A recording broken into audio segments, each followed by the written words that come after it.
We're going back to the first unit of this class, which explains what human geography is and how people study it. Human geography focuses more on analyzing the structures, processes, and location of humans' creation and their interactions with Earth's surface. There are 5 things that human geographers focus on, and that's location, human-environment interaction, region, place, and movement. So we're going to start with location. There is more than one type of location. An absolute location refers to a set position on Earth's surface. Longitude and latitude lines are used to give absolute locations, or even a home address can be used because there is only one 413th Tiger Street in Wolford, Texas. Latitude lines run east to west, but they actually measure north and south because that is the space in between each line. It's the same for lines of longitude. They run from the north to the south, but they measure the space in between, which is east and west. Great circles are circles that are formed on the Earth where all the planes just kind of come together and just make different circles. Relative location, however, describes a location based on the places around it. Like it's a couple blocks down from Friendship High School, or it's a mile up the road from McDonald's. The time zone revolves around the prime meridian, which is this line right here. It's known as the GMT, or the universal time, and that's the time measurement that's used across the world. Now we're going to talk about the difference between site and situation. Site is the physical characteristics of a place, like climate and bodies of water and things like that. But situation refers to a place on Earth as it is related to other places. This is good when you're talking about places you're unfamiliar with and how they relate to places that you are familiar with. Next is human-environment interactions. Really, the most important thing that you need to know in this unit is culture ecology. This is a geographic approach that emphasizes human and environment relationships. Now, regions. Regions are spatial units that share some similar characteristics. There are 3 different types of regions. First is formal regions, or uniform regions.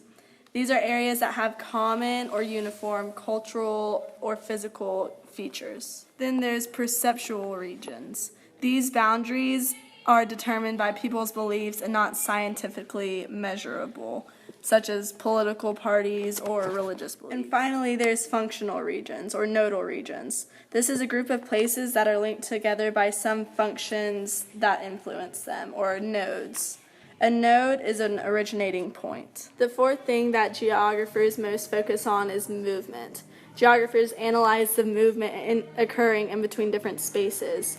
The relationship or the interaction that different places have is known as spatial interaction. Distance decay is the idea that as 2 places are getting farther apart, the less interaction they're going to have. Like in the United States, we're less likely to do things in Egypt than in Mexico or something like that.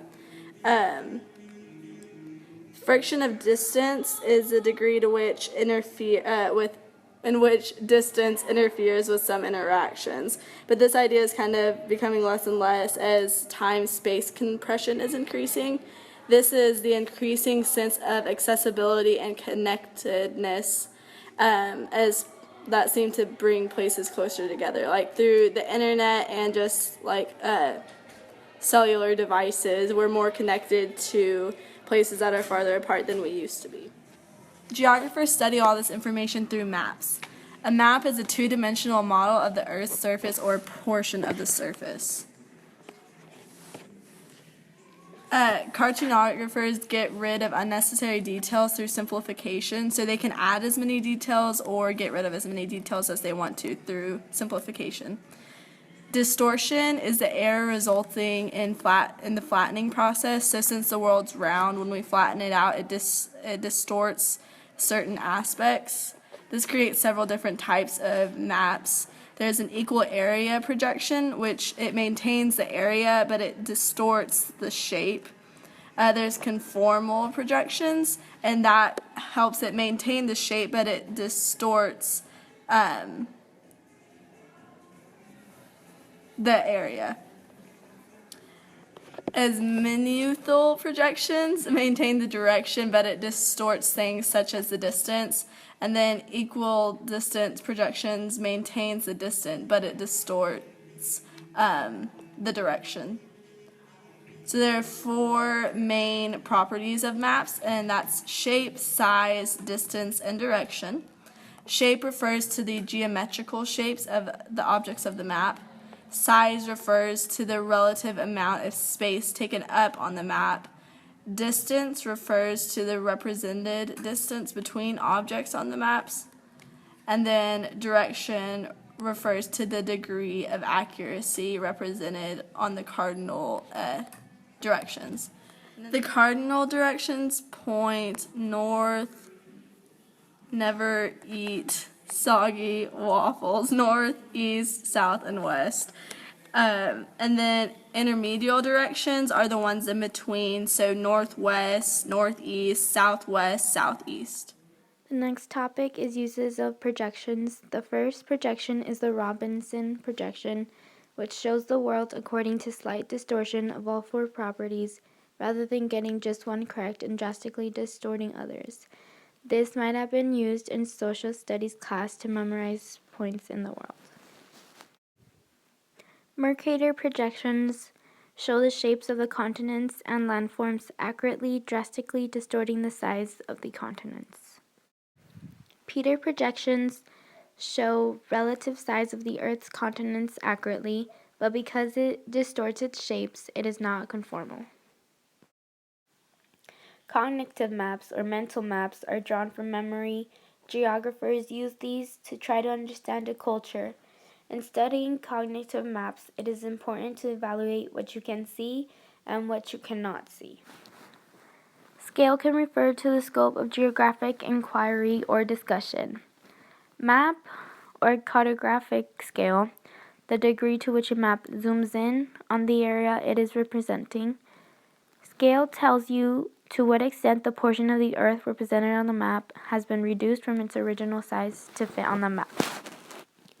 Reference maps show common features such as boundaries, roads, highways, mountains, and cities.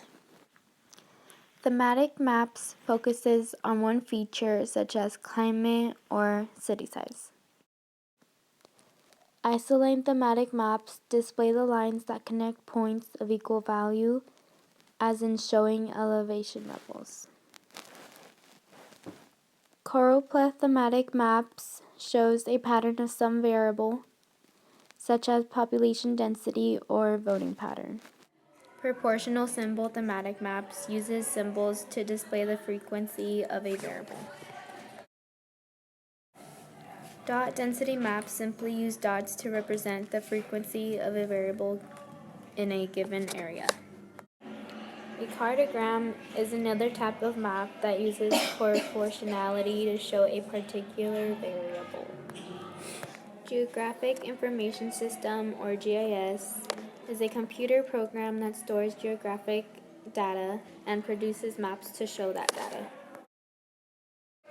Global Positioning System, or GPS, uses satellites to determine exact location on the global grid. Remote sensing is the collection of information from satellites and distant collection systems. Primary data is data directly collected by the geographer making a map or conducting the study. Secondary data is collected by a source that previously conducted a study and made data available for future. Data aggregation is the size of geographic units being represented on a map.